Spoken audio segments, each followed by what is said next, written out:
This video shows how you can add plugins to Notepad++. First, go up to Plugins, and then go to Plugins Admin. And then you can use the search box to search for the values you want to bring in. So in this case, I want to bring in XML Tools and Compare. There's also other ones in the list. Press Install. It'll install the plugins, and then you can use them.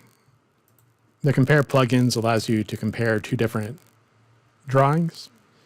The little plus sign indicates that it's added, and then the negative sign indicates that it's been removed.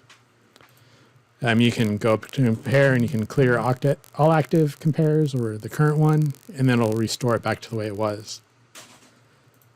The XML Tools is nice because then you can come in and pretty them up, and it'll go through and pretty up your XML files to make it a little bit easier to read. So it went from just one line and then printing it up, and now it's a little bit easier to read. So that's how you can add plugins to Notepad++.